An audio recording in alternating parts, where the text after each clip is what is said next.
Quebrando as barreiras do senso comum. Aqui é o Estúdio Barra Sensor. A guerra na Ucrânia está gradualmente se intensificando. Um relatório alarmante sugere que o Laos, no Sudeste Asiático, pode enviar tropas para ajudar a Rússia na guerra da Ucrânia, o que é um péssimo sinal. Hoje abordaremos esse assunto de forma adequada. Confira agora. Já na guerra da Ucrânia, além da Rússia, a Coreia do Norte também enviou um grande contingente de tropas. E o conflito está se tornando cada vez maior. Agora, especula-se que o Laos também possa enviar tropas para a Rússia. Segundo a NK News, um veículo americano especializado na Coreia do Norte, a Rússia está tentando envolver o Laos na guerra atual. O governo russo revelou que planeja posicionar uma unidade de engenharia do Exército Popular do Laos na região de Kursk para realizar operações de desminagem.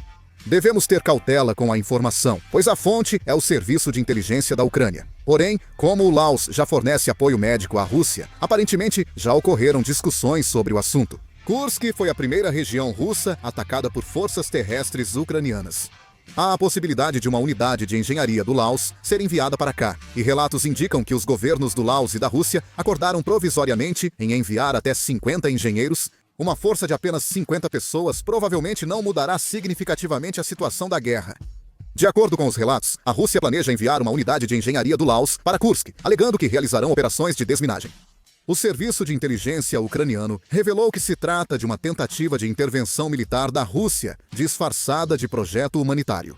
Segundo eles, a Rússia está trazendo tropas estrangeiras para seu território, alegando motivos humanitários. Mas na realidade isso significa participar da guerra. Mas aqui há um ponto crucial que devemos observar. Laos já estava, de certa forma, envolvido na guerra da Ucrânia. Eles ofereciam reabilitação médica gratuita para soldados russos feridos. Isso não é apenas um apoio médico simples, mas sim fornecer à Rússia um recurso estratégico que recupera o capital humano necessário para a guerra. GDPRA. O Laos aparenta neutralidade, mas na realidade já fornecia infraestrutura de guerra concreta para a Rússia. É importante ressaltar que apoio médico e envio de tropas militares são questões de naturezas completamente distintas. O apoio médico pode ser uma zona cinzenta diplomática, mas enviar tropas é uma clara intervenção militar e uma declaração política explícita.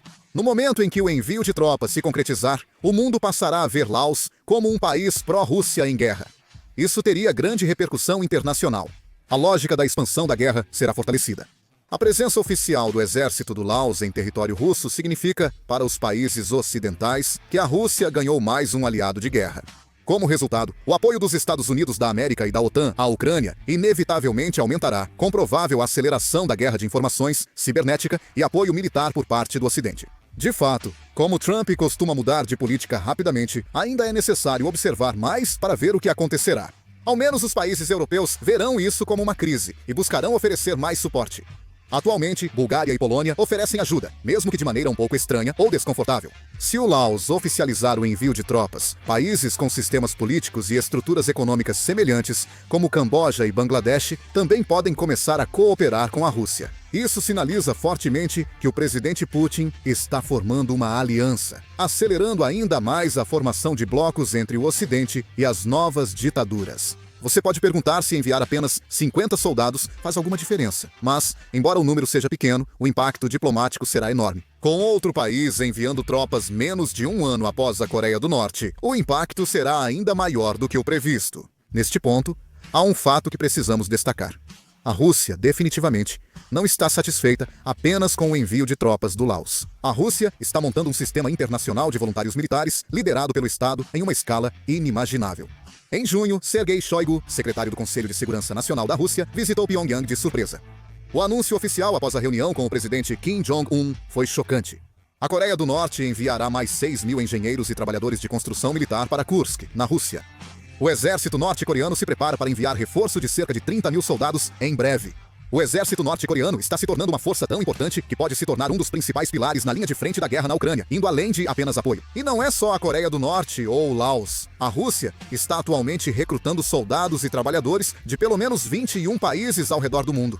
Eles estão recrutando voluntários de países como Uzbequistão, Índia, Síria e Cuba, que foram enviados para a linha de frente. Esse processo está se desenrolando de maneira muito semelhante à forma como a União Soviética formava alianças com países comunistas ao redor do mundo durante a Guerra Fria. Isso indica um aumento gradual da influência das forças autoritárias. Além disso, o que é realmente assustador é que essa estratégia do presidente Putin não serve apenas para reforçar as tropas, mas também pode funcionar como uma forma de ampliar a legitimidade da guerra. O fato de dezenas de países estarem enviando voluntários para apoiar a Rússia pode parecer não apenas uma guerra entre Rússia e Ucrânia, mas sim uma guerra multilateral. Isso pode romper as sanções e o isolamento impostos à Rússia pela comunidade internacional, além de escalar a guerra na Ucrânia. A Coreia do Norte, por exemplo, já fornece uma quantidade significativa de suprimentos militares para a Rússia. A Coreia do Norte forneceu cerca de 12 milhões de projéteis de artilharia de 152 milímetros para a Rússia, até o momento, não apenas 1.200 projéteis, segundo o Ministério da Defesa da Coreia do Sul. A Coreia do Norte enviou recentemente cerca de 20.800 contêineres com projéteis e outros materiais para a Rússia. Os contêineres continham diversos tipos de projéteis, armamentos e suprimentos militares. A Coreia do Norte segue fornecendo armas para a Rússia e a Ucrânia também está acompanhando essa situação de perto.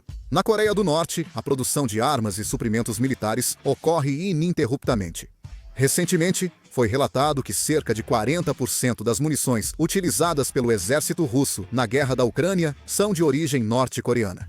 Além disso, eles também estão enviando diversos mísseis balísticos para a Rússia, indicando grande preocupação com a aproximação entre a Coreia do Norte e a Rússia.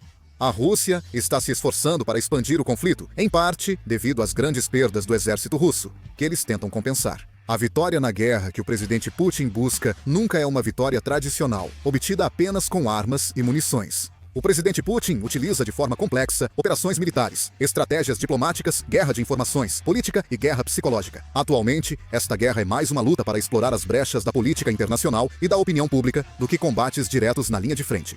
Putin está particularmente atento à fadiga do Ocidente. Com a guerra prolongada na Ucrânia, os Estados Unidos da América e a Europa sentem cada vez mais o fardo econômico, político e psicológico.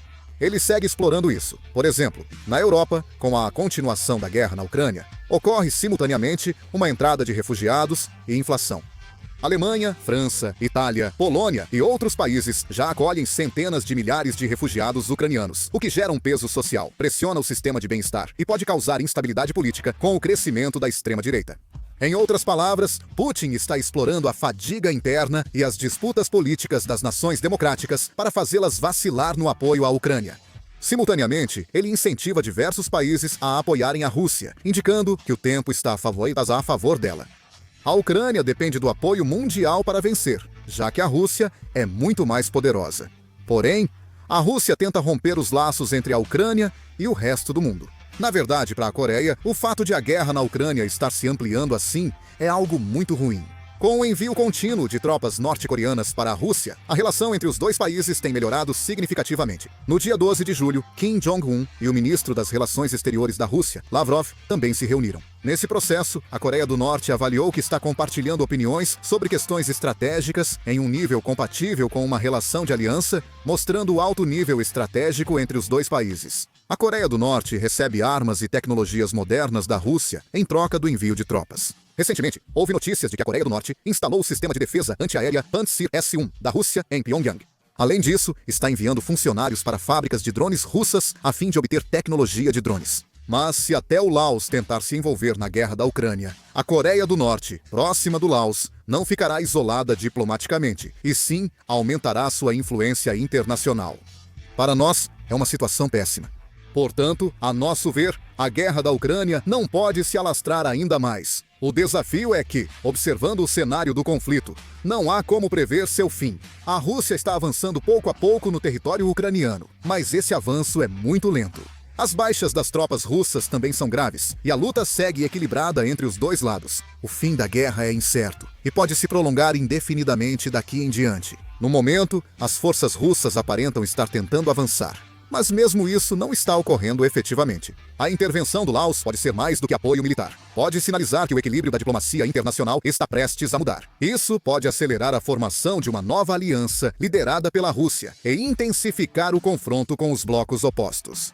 A Coreia do Sul também será diretamente afetada por essas mudanças diplomáticas. Se a Coreia do Norte e o Laos se aproximarem da Rússia ao mesmo tempo, é muito provável que o ambiente de segurança na Península Coreana se torne ainda mais complexo. Portanto, devemos antecipar essa tendência e redesenhar nossa estratégia diplomática e de segurança. O que vocês acham da atual situação da guerra na Ucrânia? Deixem suas opiniões nos comentários. Encerro o vídeo por aqui. Obrigado